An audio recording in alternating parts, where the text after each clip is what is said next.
સોમનાથ, એક એવું નામ જેની સાથે ઇતિહાસ, આસ્થા અને આપણું રાષ્ટ્રીય ગૌરવ જોડાયેલું છે. અને અત્યારે આ ત્રણેયનો જાણે કે સંગમ થઈ રહ્યો છે. તો ચાલો આજે આપણે સમજીએ કે આ સોમનાથ સ્વાભિમાન પર્વ આખરે છે શું. અત્યારે જુઓ તો સોમનાથનું નામ ફરી એકવાર દેશભરમાં ગુંજી રહ્યું છે. પણ આ વખતે કારણ શું છે એ જાણવું જરૂરી છે. હા, આ જ છે એ નામ, સ્વાભિમાન પર્વ. પણ આ છે શું ખરેખર? અને કેમ અચાનક એની આટલી બધી ચર્ચા થવા લાગી છે? ચાલો આને જરા ઊંડાણથી સમજીએ. તો ચાલો શરૂઆત કરીએ એકદમ બેઝિક વાતથી કે આ આયોજન છે શું. જો આ કોઈ નાનો સૂનો કાર્યક્રમ નથી. આ એક મોટો 4 દિવસનો ઉત્સવ છે. સોમનાથ સ્વાભિમાન પર્વ. તારીખ છે 8 થી 11 જાન્યુઆરી. અને જગ્યા આપણું ઐતિહાસિક સોમનાથ. અને વાત અહીંયા જ નથી અટકતી. ખુદ દેશના વડાપ્રધાન પણ હાજરી આપવાના છે, જે આ કાર્યક્રમને એક અલગ જ લેવલ પર લઈ જાય છે. મતલબ કે આધ્યાત્મિક અને સાંસ્કૃતિક પ્રોગ્રામથી ભરપૂર એક જબરદસ્ત આયોજન. પણ હવે મનમાં એક સવાલ તો થાય જ કે આટલું મોટું આયોજન અને એ પણ અત્યારે જ કેમ? આ ટાઈમિંગ પાછળ કોઈ ખાસ કારણ તો નથી ને? વેલ, જવાબ જોડાયેલો છે એક આંકડા સાથે. અને એ આંકડો છે 1000. જી હા, પૂરા 1000 વર્ષ. અને બસ આ 1000 વર્ષનો આંકડો છે જે આજના આ ભવ્ય આયોજનને સીધો જ સદીઓ જૂના ઇતિહાસ સાથે જોડી દે છે. સરકારી પ્રેસ ઇન્ફોર્મેશન બ્યુરો એટલે કે PIB એની એક રિલીઝમાં જણાવે છે કે આ આખો ઉત્સવ જાન્યુઆરી 10-26માં સોમનાથ મંદિર પર જે પહેલું આક્રમણ નોંધાયું હતું એ ઘટનાના બરાબર 1000 વર્ષ પૂરા થવાની યાદમાં છે. વિચારો, 1000 વર્ષ પહેલાંનો એ સમય અને આજનો આ દિવસ. કેટલો મોટો ફરક છે.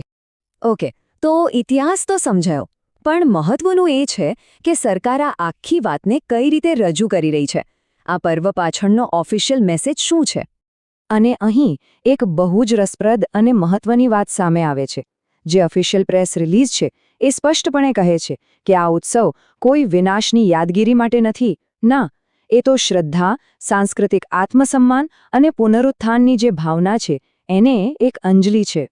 મતલબ કે જે ફોકસ છે એ ભૂતકાળની હાર કે વિનાશ પર બિલકુલ નથી, પણ એની જગ્યાએ શ્રદ્ધા, પુનરુત્થાન અને સાંસ્કૃતિક ગૌરવ પર છે. આ એક બહુ જ ક્લિયર મેસેજિંગ છે જે કરવામાં આવી રહ્યું છે. તો આ આખા આયોજન પાછળનો જે મોટો ગોલ છે એ છે કે સોમનાથ ફક્ત એક પૂજા સ્થળ બનીને ન રહે, પરંતુ એ આપણા દેશ માટે રાષ્ટ્રીય સ્મૃતિ અને સાંસ્કૃતિક ગૌરવનું એક જીવંત પ્રતીક બની જાય. હવે આ તો થઈ ઓફિશિયલ વાત, પણ જ્યારે પણ આવો કોઈ મોટો કાર્યક્રમ થાય ત્યારે એની સાથે જોડાયેલી બીજી પણ ઘણી ચર્ચાઓ શરૂ થાય છે. અને અહીં પણ એવું જ છે, ખાસ કરીને રાજકીય ક્ષેત્રમાં. અને આ રાજકીય ચર્ચાનું કારણ પણ સોમનાથના પોતાના મહત્વમાં જ છુપાયેલું છે. જુઓ, એ 12 પવિત્ર જ્યોતિર્લિંગોમાંનું પ્રથમ છે, એટલે કરોડો લોકોની આસ્થાનું તો કેન્દ્ર છે જ, પણ સાથે સાથે એનો જે ઇતિહાસ રહ્યો છે એ પણ ખૂબ જ સંઘર્ષોથી ભરેલો છે. અને બસ આ જ કારણે ઘણા લોકો આ ઘટનાને માત્ર એક ધાર્મિક ઉત્સવ તરીકે નથી જોતા. એમના માટે આ વિદેશી આક્રમણો સામેના સાંસ્કૃતિક પ્રતિકારનું પ્રતીક છે, જાણે કે રાષ્ટ્રવાદી ભાવનાનું એક ઉગમ બિંદુ. તો જુઓ, એક જ ઘટના છે, પણ એની સાથે કેટલી બધી બાબતો જોડાયેલી છે. એક તરફ છે ભૂલાઈ ગયેલા સાંસ્કૃતિક મૂલ્યોને ફરીથી જીવંત કરવાની વાત, બીજી તરફ છે સાંસ્કૃતિક આત્મસન્માનની અભિવ્યક્તિ, અને આ બધાની સાથે રાષ્ટ્રવાદી ભાવનાનું પ્રતિબિંબ પણ દેખાય છે. અને આ બધાના કારણે સ્વાભાવિક રીતે જ આ એક મોટી રાજકીય ચર્ચાનું કેન્દ્ર બની ગયું છે.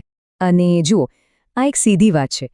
જ્યારે પણ ઇતિહાસ, આસ્થા અને રાષ્ટ્રીય ઓળખ જેવા સંવેદનશીલ મુદ્દાઓ એકસાથે આવે છે ત્યારે રાજકીય ચર્ચાઓ થવાની જ છે. સોમનાથના કિસ્સામાં અત્યારે બરાબર એ જ થઈ રહ્યું છે.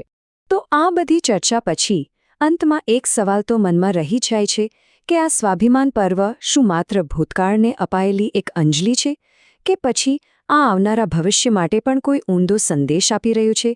વિચારવા જેવી વાત છે.